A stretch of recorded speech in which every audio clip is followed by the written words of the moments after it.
Hello my dear friends and குட்டீஸ், welcome to இன்னைக்கு என்ன ஸ்பெஷல். இன்றைக்கி நம்ம என்ன பார்க்க போகிறோம் அப்படின்னா, நம்ம இந்த மாதிரி சர்லாக் பூஸ்ட் பாக்ஸ் எல்லாம் வாங்கி வச்சுருப்போம். ஆனால் இதுக்குள்ளே இருக்க பேக்கெட் எடுத்துகிட்டு இதை நம்ம தூக்கி போட்டுருவோம். ஆனால் இதை நம்ம எப்படி நமக்கு ஏற்ற மாதிரி மாற்றி யூஸ் பண்ணிக்கலாம் அப்படின்றத தான் நான் உங்கள் கூட இன்றைக்கி ஷேர் பண்ணிக்க போகிறேன். வீடியோக்குள்ளே போகிறதுக்கு முன்னாடி சப்ஸ்கிரிப்ஷன் பாக்ஸை கிளிக் பண்ணிக்கோங்க, பக்கத்தில் வர பெல் ஐக்கானையும் கிளிக் பண்ணிக்கோங்க. நான் இந்த மாதிரி 4 பக்கமும் கோடு போட்டு எடுத்திருக்கேங்க. இதை ஈவனாக நம்ம இப்போ கட் பண்ணிக்க போகிறோம். பாருங்கள், இப்படி நான் கட் பண்ணியிருக்கேன். இதில் நான் ஒயிட் கலர் பெயிண்ட் யூஸ் பண்ணுறேன். இது போஸ்டர் கலர் தான். உங்கள்கிட்ட அக்ரலிக் கலர் இருந்துச்சுன்னா யூஸ் பண்ணுங்கள். என்கிட்ட இப்போ இல்லை அப்படின்றதுனால நான் போஸ்டர் கலர் யூஸ் பண்ணுறேன். பாருங்கள், இந்த மாதிரி நான் அடிச்சிருக்கேன். ஆனால் நான் பேக் சைடு அடிக்கல, நான் அந்த 3 சைடு மட்டும்தான் அடிச்சிருக்கேன். 2 சைடும் அப்புறம் ஃப்ரண்ட்டும் மட்டும்தான் நான் இந்த கலர் கொடுத்துருக்கேன். பேக்கில் நான் எந்த கலருமே கொடுக்கலங்க. இந்த மாதிரி ஒரு அட்டையை நான் இப்போ ரவுண்ட் ஷேப்பில் வெட்டி எடுத்திருக்கேன். அதே மாதிரி இன்னொரு அட்டையும் எடுத்து நான் ஒரு காது மாதிரி வரைய போகிறேன். ஆக்சுவலாக பாருங்கள், இப்படி நான் வரைய போகிறேன். இது நான் மடித்து வரைகிறேன். ஏன்னா 2 காதும் ஒரே மாதிரி லெவலாக இருக்கணும் அப்படின்றதுக்காக. இப்போ நான் இதை கட் பண்ணி எடுத்துக்க போகிறேன். எனக்கு அது ஈவனாக வரல, லைட்டாக கொஞ்சம் ஷேக் ஆன மாதிரி இருந்துச்சு. அதனால் அது மட்டும் எக்ஸஸை மட்டும் நான் கட் பண்ணி எடுத்துக்கிட்டேன். சேம் ஒயிட் கலரே நான் கட் பண்ணி வச்சுருந்த ரவுண்ட் ஷேப்பும் நான் கொடுக்க போகிறேன். இப்போது நான் இது ஃபுல்லாகவே அடித்து முடிச்சுட்டேங்க. இதை ஒரு பக்கமாக காய வச்சுக்கலாம். அதே மாதிரி காதுக்கும் அதே மாதிரி தாங்க. ஆனால் நான் என்ன பண்ணியிருக்கேன் அப்படின்னா, சைடில் மட்டும் அடிச்சிருக்கேன், நடுவில் அப்படியே ஒயிட்டாக நான் விட்டுருக்கேன். இப்போ இதுக்கு கண், மூக்கு, வாய் எல்லாமே நம்ம வரைய போகிறோம். நான் இப்போ என்ன வரைகிறேன் அப்படின்றது உங்களுக்கு நான் லாஸ்ட்டில் வரைஞ்சி முடிக்கும் போது தெரியும்.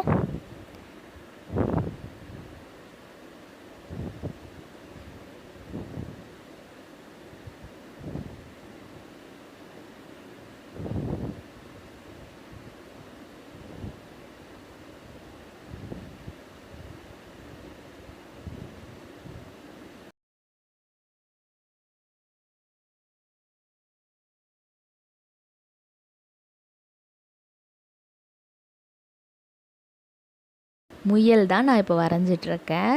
இது முக்கியமான விஷயம் என்னென்னா, முயலுக்கு பல்லு தாங்க. அது வரைஞ்ச உடனே எல்லாருமே கண்டுபிடிச்சிடுவீங்க. இப்போது நான் பிளாக் கலர் எடுத்திருக்கேன். எதுக்கு அப்படின்னா, அந்த கண்ணுக்கும் அது இல்லாமல் எல்லாத்துக்குமே நான் அவுட்லைன் பிளாக்கில் தான் கொடுக்க போகிறேன். கண்ணுக்கு மட்டும் நம்ம ப்ரஷ்ஷோட பேக் சைடு வச்சு நம்ம கண்ணை மட்டுமே ஃபில் பண்ணிக்கலாம். ஆனால் அவுட்லைன் நான் ப்ரஷ்ஷில் தான் போட போகிறேன். இது மட்டும் இல்லைங்க, நம்ம நடுவில் பேபி பிங்க்கும் ஆட் பண்ண போகிறோம். நான் அக்ரலிக் பெயிண்ட் தான் யூஸ் பண்ணுறேன். இது வரைகிறதுக்காக வேண்டி அக்ரலிக் பெயிண்ட் தான் யூஸ் பண்ணுறேன். என்கிட்ட பிளாக் ஆல்ரெடி இருந்துச்சு, பட் ஒயிட்டில் என்கிட்ட அக்ரலிக் பெயிண்ட் இல்லைன்றதுனால நான் போஸ்டர் கலர் யூஸ் பண்ணுறேன். உங்கள்கிட்ட போஸ்டர் கலர் இல்லாமல் அக்ரலிக் பெயிண்ட் இருந்துச்சு அப்படின்னா நீங்கள் கண்டிப்பாக அக்ரலிக் பெயிண்ட் யூஸ் பண்ணுங்கள். இப்போது இந்த மூக்குக்கு நடுவுலையும் பல்லுக்கும் நான் பிங்க் கலர் கொடுக்க போகிறேங்க. சேம் அக்ரலிக் பெயிண்ட்டு தான். பேபி பிங்க் என்கிட்ட இருந்துச்சு, அதனால் நான் அதை கொடுத்து எடுத்துக்கலான்ற ஒரு முடிவில் இருக்கேன். பாருங்கள், இதை முடிச்சுட்டேன் நான். இப்போது இந்த காதுக்கு நடுவில் நம்ம இடம் விட்டோம் இல்லையா, அதுலேயும் கூட நான் பிங்க்கை ஃபில் பண்ணியிருக்கேன். இது எனக்கு திடீர்னு ஒரு ஐடியா தான். என்ன பண்ணியிருக்கேன் அப்படின்னா, சும்மா கால் மாதிரி வச்சா நல்லாயிருக்கும் அப்படின்றதுனால சும்மா அந்த மாதிரி அதே கார்ட்போர்ட்லேயே 2 பீஸ் நான் வெட்டி வச்சுருக்கேன். ஒரு ஃப்ளவர் மாதிரின்னு சொல்ல முடியாது, ஒரு ப்ராக்கெட் போடுவோம் இல்லையா நம்ம, அந்த மாதிரி வெட்டி எடுத்திருக்கேன். இப்போ உங்களுக்கு தெரியும்னு நினைக்கிறேன் நான் என்ன பண்ணி வச்சுருக்கேன்றது. இதுலேயும் பிங்க் டாட் வச்சு நான் ஃபில் பண்ணிட்டேன். இப்போ நான் காதை அந்த ஹெட்டோட அட்டாச் பண்ண போகிறேன். நான் ஃபெவிபாண்ட் யூஸ் பண்ணி அட்டாச் பண்ணுறேன். உங்கள்கிட்ட என்ன இருக்கோ அதை வச்சு நீங்கள் என்ன கம் இருந்தாலும் அதை வச்சு அட்டாச் பண்ணலாம். இந்த காலை அந்த நம்ம ஆல்ரெடி எடுத்து வச்ச அந்த நெஸ்டமோட சைட்ஸில் நான் அட்டாச் பண்ணுறேன். கீழ் பகுதியில் இருக்கக்கூடிய அந்த சைட்ஸில் நான் அட்டாச் பண்ணுறேன். சேம் அதே தான் கம் போட்டு தான் நான் இதையும் ஒட்டுறேன். இப்படி ஒட்டிக்கிட்டதுக்கப்புறம் இப்போ நம்ம இதோட தலையும் இது கூடயே அட்டாச் பண்ணிக்கலாம். பேக் சைடில் அட்டாச் பண்ணுங்க. பாருங்கள், இப்போ தெரியுதா நான் எப்படி உங்களுக்கு ஒட்டியிருக்கேன்னு. ஆனால் எனக்கு வந்து இந்த பின்னாடி இருக்கிறது சரியாக தெரியலை அந்த பல் அப்படின்றதுனால லைட்டாக ஒரு சென்டிமீட்டருக்கு நான் முன்னாடி இருக்கிற அந்த அட்டையை வந்து வெட்டி எடுத்துக்கிட்டேன். இப்போ வந்து இந்த சைட்ஸில் வந்து பார்க்குறதுக்கு வெறுமையாக இருக்குது, நம்ம வெட்டினது தெரியுது. அதனால் வந்து நான் ஒரு கலர் டேப் போட்டு ஒட்டுறேன். உங்கள்கிட்ட கலர் டேப் இல்லை அப்படின்னா ஃபோம் ஷீட் இருக்கு இல்லையா, அதை வந்து கட் பண்ணி ஒட்டிக்கோங்க. இப்போது நான் இந்த 3 சைட்ஸ்க்குமே ஒட்டிட்டாங்க. நான் பேக் சைடு எதுவுமே பண்ணல.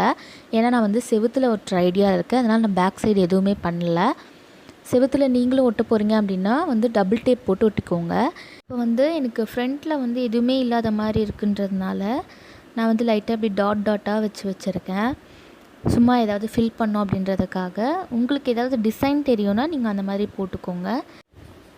எனக்கு அந்த மாதிரி எந்த டிசைனும் போட வராது. அதனால் நான் லைட்டாக டாட் மட்டும் வச்சுருக்கேன்.